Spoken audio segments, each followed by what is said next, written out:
By original scientific research, the Wright brothers discovered the principles of human flight.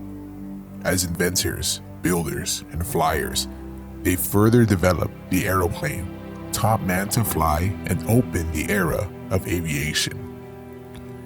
This is the label identifying the 1903 Wright brothers airplane on display at the Smithsonian. The following clips are interviews from those who were there when the Wright brothers first achieved sustained flight. Let's go back into time and see this scene in glorious color. Enjoy. Another young Army lieutenant, Benjamin Falloy, had a chance to fly in the Wright plane at Fort Myer.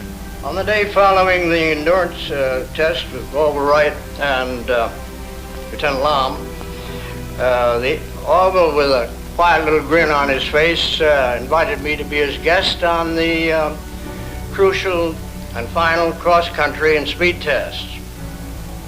The grin on Orville's face was for my benefit, particularly as I'd been responsible for laying out the course between Fort Myer and Alexandria, Virginia, and there was not a landing field on the entire homebound course except Fort Myer drill ground.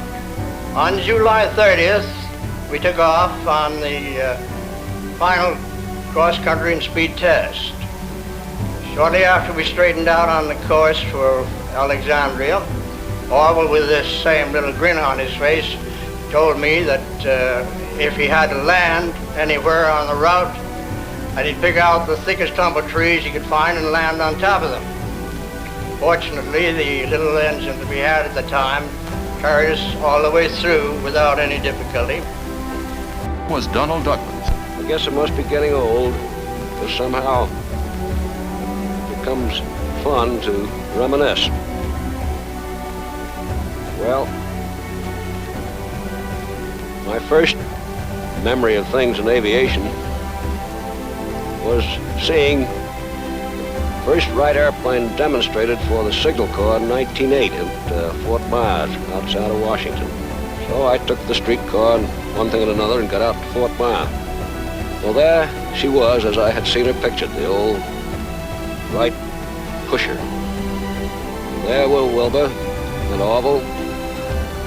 There was that old launching device that kind of looked like a guillotine, and they had the airplane perched up at the starting part of the track and the weight all ready to go. And I remember well, I believe it was Wilbur, going out, holding up a bit of dust, dropping it to see that there wasn't a bit of wind. And then, as I recall, it was Wilbur that got into the machine, but I guess it was Colonel Lom. And they pulled the old latch. Down this little wooden track it went with those funny old props batting around at apparently a pretty slow speed, and off she went. One of the first pilots